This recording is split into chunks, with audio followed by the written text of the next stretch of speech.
Hello everyone, मैं पूजा और मैं आप सभी का अपने यूट्यूब चैनल देसी गर्ल पूजा में बहुत बहुत स्वागत करती हूँ। और आज की इस वीडियो में मैं आप सभी को मेरी मम्मी जी मतलब मेरी सास के बारे में थोड़ा बहुत बताने वाली हूँ। तो बहुत टाइम पहले की बात है, जब मेरा बड़े वाला बाबू होने वाला था तब की बात है। तो मैं घर पे जो है यूँ ही टी शर्ट और सलवार पहनती थी। तो मेरी मम्मी की एक फ्रेंड आई हुई थी जो बहुत ही ज़्यादा ओल्ड थी और पुराने ख्यालातों की थी। तो वो मुझे देख के कहती कि तेरी वो टी शर्ट पहनती है। तो फिर मेरी मम्मी जी जो है मेरी, उन्होंने ही मुझे मंगवा के दी थी टी शर्ट कि लो कि तुम अभी थोड़े बहुत लूज़ कपड़े पहनो तो वही तुम्हारे लिए ठीक रहेगा। तो अब वो आंटी आई तो कहती कि तुम्हारी वो टी शर्ट पहनती है। तो फिर मम्मी जी कहती हाँ तो इसमें क्या बुराई है, मैंने ही टी शर्ट ला के दी है, कपड़ों से क्या होता है, लोगों की सोच अच्छी होनी चाहिए। बाबू नहीं गई। तो फिर उस टाइम पे मैं मम्मी को देखती ही रह गई कि मम्मी की सोच कितनी अच्छी है।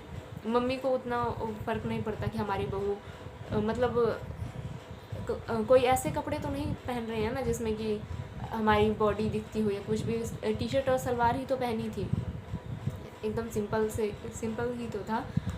ज़्यादा कोई मॉडर्न कपड़े तो थे नहीं, जैसे कि जीन्स और टॉप पहन के मैं घर में घूम रही हूँ। वैसे जीन्स और टॉप में भी क्या बुराई है, कोई बुराई नहीं है, लेकिन ये फिर भी मुझे थोड़ा अनकम्फर्टेबल फील होता है, इसलिए मैं वो सब नहीं पहनती हूँ। पहले तो पहनती थी शादी से पहले, लेकिन ये अब नहीं पहनती। मैं मेरे घर पे जाती हूँ मायके में, तो वहाँ पे मैं पहन लेती हूँ, लेकिन कि यहाँ पे मैं नहीं पहनती हूँ। नहीं बाबू। और कल मैंने निधि की दुनिया जो है उनकी वीडियो देखी थी, तो उसमें उन्होंने बताया था कि उनकी सास जो है उन्हें दोपहर के टाइम में अगर वो थोड़ा बहुत आराम भी करने के लिए जाती थी, सोचती थी कि अब मैं काम करके फ्री हो गई हूँ, थोड़ी देर मैं रेस्ट कर लेती हूँ, सो जाती हूँ, तो उनकी सास उनको थोड़ा सा सोने भी नहीं देती थी। लेकिन कि मेरी सास ऐसी नहीं है, वो बहुत ही अच्छी हैं। मतलब दोपहर के टाइम में जैसे कि अगर मैं खुद ही, मेरा काम ख़त्म नहीं होता, मैं काम में लगी रहती थी, तो मम्मी जी खुद ही बोलती थी कि अब काम को यूँ ही रहने दो, काम तो दिन भर होते ही रहेंगे, काम तो औरतों का काम तो कभी ख़त्म ही नहीं होता, तो तुम जाके थोड़ी देर रेस्ट कर लो, काम बाद में कर लेना। तो इसी तरीके की है मेरी सास। मतलब वो दिल की जो है ना बहुत ही ज़्यादा साफ़ है, उनके मन में जो भी होगा वो आपके मुंह पे बोल देंगी। वो मेरे मुंह पे बोल देंगी कि हाँ भाई तुमने ये काम गलत किया, लेकिन कि पीठ पीछे बुराई नहीं करती हैं। आप सभी को दुनिया में बहुत तरीके के लोग मिलेंगे, बहुत तरीके की सास ऐसी भी होती है, बहुत सी सास ऐसी होती है जो कि अपनी बहू को टॉर्चर करती है, 1 मिनट के लिए भी बैठने नहीं देगी, आराम नहीं करने देती है, हर हमेशा बोलेगी ये काम कर लो, वो काम कर लो, बैठी क्यों हो तुम, काम ढूंढ ढूंढ के बताएंगे कि तुम ये काम करो। लेकिन मेरी सास ऐसी नहीं है, अगर बैठ भी जाए, थोड़ा रेस्ट भी कर ले तो कोई बात नहीं है। और कभी कभार अगर उनका मूड होता था, वैसे तो अभी मेरी सास मेरे साथ में नहीं रहती, लेकिन पहले वो मेरे साथ में ही रहती थी, अभी तो वो अलग ही रहती हैं। तो जब वो मेरे साथ में रहती थी, मैं तब की बात बता रही हूँ, जैसे कि डेली खाना मैं ही बनाती थी। और जब छोटे वाला बाबू होने वाला था तब तो 1-2 महीने पहले ही मैंने, बाबू के होने से 1-2 महीने पहले ही मैंने जैसा कि आप सबको पता ही है कि मैं चूल्हे के पास ही खाना बनाती हूँ, चूल्हे पे ही खाना बनाती हूँ। तो उन्होंने मेरा चूल्हे पे खाना बनाना एकदम ही बंद करवा दिया था। मेरी बड़ी वाली जो ननद है वो आई हुई थी, तो वही खाना बनाती थी सुबह शाम दोनों के टाइम में, और बाकी काम तो मैं कर देती थी। और उतना मुझे बर्तन वगैरह भी नहीं धोने देते थे, घर के काम भी मुझसे बहुत ही कम करवाते थे, और माँ की खाना वगैरह जो है वो भी बहुत ही कम बनवाते थे। बहुत ही कम ऐसे दिन होते थे जिस दिन कि मैं खाना बनाऊँ, क्योंकि मम्मी चाहती थी सब कुछ एकदम अच्छे से हो। और बाबू होने के बाद भी मैं तो खाना बनाती ही थी, और उसके बाद जैसे कि अगर कभी बाबू नहीं रहता था तो मम्मी बोलती थी कि तुम बाबू को संभाल लो, खाना मैं बना देती हूँ। तो काफ़ी बार ऐसा हुआ कि वो खुद ही खाना बना के मेरे हस्बैंड को और मुझे, साथ में बड़े वाला जो बाबू है उसको खाना खिलाती थी, खुद ही बना के प्लेट में डाल तक के भी दे देती थी कि लो अब तुम खाना खा लो। दुनिया में आपको बहुत सारी स्टोरीज सुनने को मिलेंगी।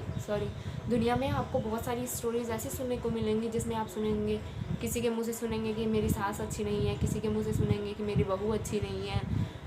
और बहुत सारी जगहों पे आप ऐसा भी देखेंगे, जैसे मिस्टर एंड मिसेस क्या चौधरी, हाँ खुशी पंजाबन विवेक चौधरी जो हैं उनके देखिए सारे अच्छे हैं, उनके सास भी अच्छी हैं, ससुर भी अच्छे हैं। मेरे ससुर जी नहीं हैं, बस मेरी सास ही हैं, और मेरे 2 जेठ हैं, और मेरे हस्बैंड जो हैं वो घर में सबसे छोटे हैं, और मेरी सास जो हैं मुझसे बहुत ज़्यादा प्यार करती हैं।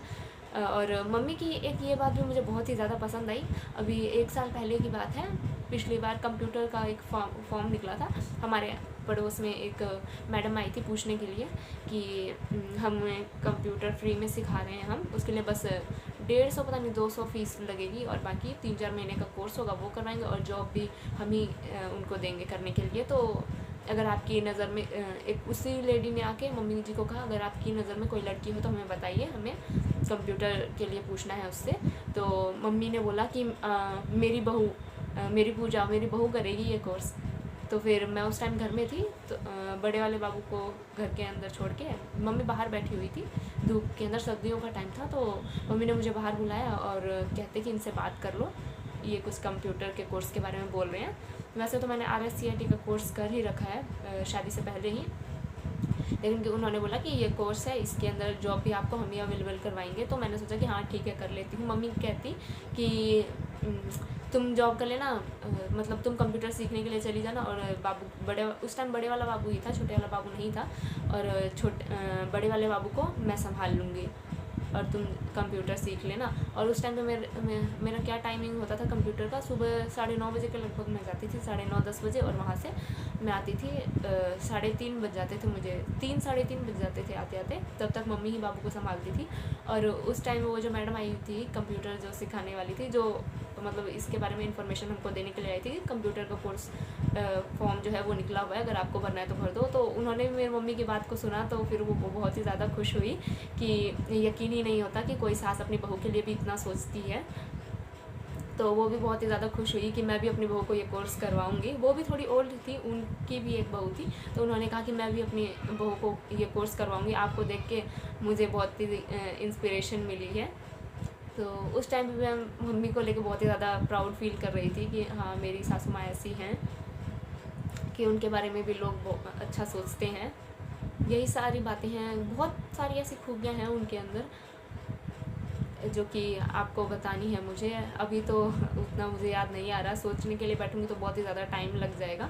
और मम्मी का बस एक यही है कि मैं भी पढ़ लिख के एक अच्छी जॉब करूं, गवर्नमेंट जॉब मुझे भी मिले। मम्मी का यही सपना है कि हाँ भाई जितना खर्चा लगेगा करेंगे, लेकिन कि पूजा को जॉब करवानी है, जॉब लगवानी है। उनका ये है कि या तो स्कूल की टीचर बन जाओ या ऐसा कुछ। और मैं आज की मेरी इस वीडियो का यहीं पे एंड करती हूँ। तो मिलेंगे मेरे नेक्स्ट वीडियो में, तब तक के लिए आप सभी को बाय। और हाँ, अगर आप सब मेरे चैनल पर नए हैं और आपने मेरी वीडियो को यहाँ तक देखा है तो वीडियो को लाइक करें, कमेंट करें और शेयर करें। और अगर आप सब मेरे चैनल पर नए हैं तो मेरे चैनल को सब्सक्राइब ज़रूर करें। और आप सभी से हाथ जोड़ के विनती है कि प्लीज़ मेरी वीडियो को, मेरे चैनल को ज़्यादा से ज़्यादा सपोर्ट करें। मुझे आपके सपोर्ट की बहुत ही ज़्यादा ज़रूरत है, क्योंकि अगर आप सब मुझे सपोर्ट नहीं करेंगे तो मैं आगे कैसे जाऊँगी। मैं भी अपनी लाइफ में कुछ करना चाहती हूँ, तो प्लीज़ मुझे सपोर्ट करें और मेरे साथ जो है अपना सपोर्ट बनाए रखें।